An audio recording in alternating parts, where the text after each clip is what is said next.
My black is beautiful, my black is fine, my black is better than any fine wine. It took a man of style and grace to look at me directly into my face. Your black is what? Your black is who? Your black is about more than just you. My black is my mother, my father, my sister, my brothers, my sons, and my daughter. My black does not stand alone. It stands with those who have shown me. Our black is magnificent. Our black is and will always be vigilant.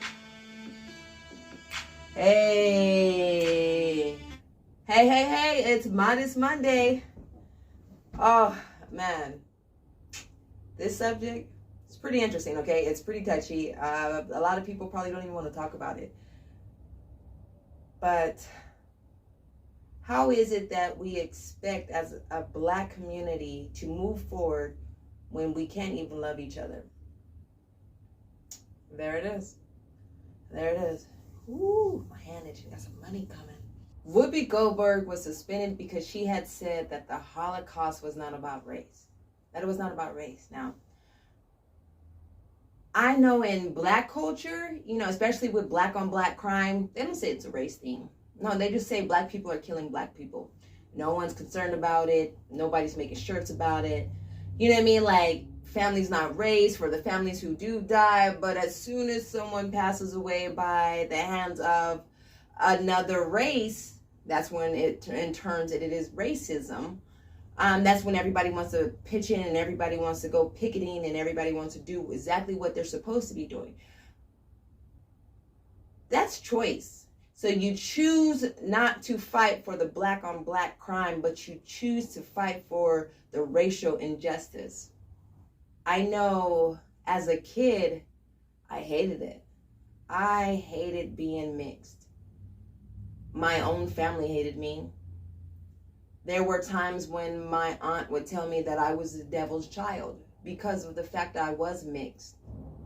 They all got baptized, and when I asked why I couldn't get baptized, she told me I would burn the water. So in my mind, I'm thinking, this is just all black people. All black people would kind of hate me, None of them would know who I truly was, but they would genuinely hate me. I would walk in the store, have a smile on my face, even going through everything I've gone through, still have a smile on my face, and a black person would look me up and down and roll their eyes at me. Even after saying good morning or good evening or have a blessed day or whatever the case might be, they would still look at me as if I was disgusting, as if I was nothing. To grow up with that, yeah, it hurt. It hurt a lot. And then as I became a teenager, the one race that took me in, Mexicans. Wasn't the whites, wasn't the blacks. It was the Mexicans. My friend Pati, when I was younger, her mom would always feed me. Always. And growing up and seeing how Mexican families join together, how all of them could live and in harmony. They could throw Cinco de Mayos, nobody gets shot. Like it was the Mexican culture who showed me what family really was. By the time I was 15, I was introduced to my mom, Esmeralda. Yeah, she loved me. She loved me. She was the only adult figure I had during that time to love me. And it's sad because here I was growing up as a mixed child, mainly looking black, my nose, my hair nappy, my skin tone. I couldn't blend in with the black and I couldn't fit in with the white. But Mexicans, they loved me. They adored me. They treated me like their own. And for that, I will always be thankful. And yet, I still don't understand how black people get so angry at black people get so mad at Black people. They don't, like, they crawl up out the bucket. They're not going back to help nobody else out the bucket. They took care of themselves. That's what's wrong with our community. It is that other races are killing us, but it is that we are harming ourselves. We are not loving on others of our own nationality. And say if there was a Black person in there and I would say good morning, they act like I didn't exist. Who is this thing talking to me? That's how they would look at me. It doesn't stop me from continuing to show love and continuing to be who I am, but it definitely puts a damper on how I look at race. It's inhumane how Black people treat Black people. It's injustice how we are willing to kill each other, willing to keep our own knees on our own culture's neck just to keep someone from breathing. The support's not there in the Black community. I didn't realize I was beautiful until, everyone else was telling me but Black people. It wasn't until I got to my 30s. I don't understand it. And I probably never will. All I know is I have to be the one to continue to uplift the next Black person, to love on the next Black person. And not even the Black people, the Mexicans, the white, all the culture in the world, I have to continue to love on. They say that we are free, but we are only free to an extent. And yet that freedom, the key to that, lies within our heart, within the way we love each other. Doesn't matter your race, doesn't matter your culture. Love on each other. Tell a complete stranger that they're beautiful. Tell a complete stranger that they're doing great today. Go out there and be great. The world has tore us all down. All of us, each and every one of us. You ain't never lived in my shoes just like I never lived in yours. But like I know pain, you know pain. Like I know hurt, you know hurt. Take a chance. Take a chance to be that person that's different. To be that person that shows differently.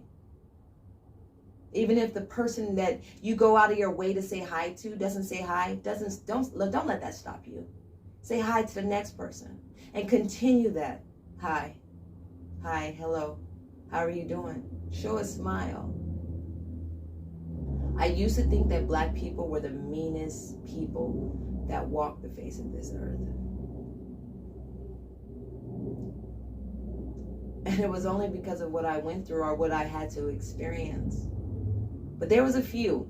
Kirk Franklin. Just like Kirk Franklin. I met him one day when I was a teenager at a church event in Detroit. And I just stood there in awe because here was this man that was greeting everybody, saying hello, smiling, being so happy, yet this was nothing I've ever seen. And I stood there in awe and I smiled. And he said, no matter what you ever go through, never stop smiling. He looked right at me and told me I had a beautiful smile. Like, okay, maybe it's not everyone. Maybe it's just only the people that I grew up around. You see, there's a hurt that is within our community. A hurt that is not being taught. Everybody just wants to put a Band-Aid over it. We were in slavery longer than we were out of slavery. That's a lot of emotional pain. But instead of uplifting each other, we tore each other down. That shouldn't have taught us to tear each other down, but to keep each other up. How dare we put a mask on and act as if our ancestors or those before us did not already pave the way and show us. Harriet Tubman showed us, no matter what, keep moving. Malcolm X expressed, The news will have you hating the oppressed and loving the oppressors. Frederick Douglass professed, once you learn to read, you will always be free. Muhammad Ali proposed, float like a butterfly, sting like a bee. Rosa Parks verbalized, live your life as a model to others. Maya Angelou disclosed, like dust, and still I rise. Martin Luther King, he affirmed that he had a dream. And Michael Jordan, he added, don't just do it, don't just wish it, make it happen. Obama proclaimed, every day I pray. Tiger Woods observed, the greatest thing about tomorrow is I will be better than I was today. If you go back through and look at all the quotes, they are trying to show us, they told us how to get past everything that we go through. But we have to start with not hating each other, but loving on each other, no matter the color of your skin, no matter the race.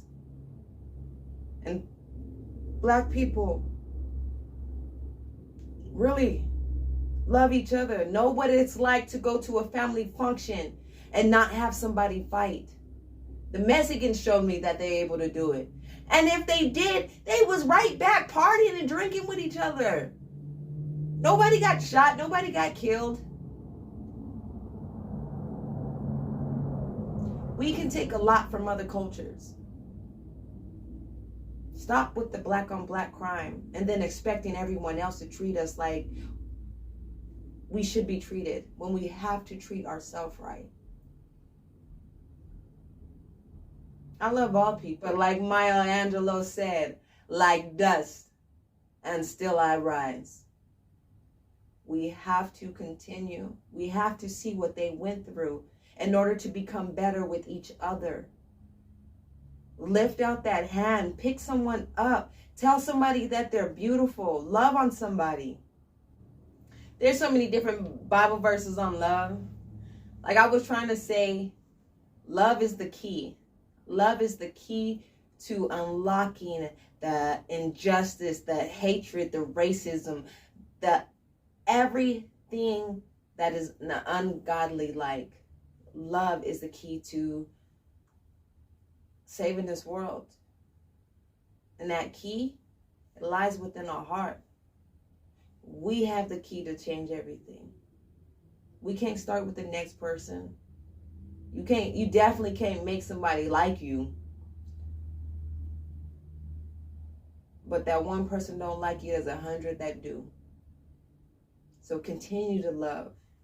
John 15:12.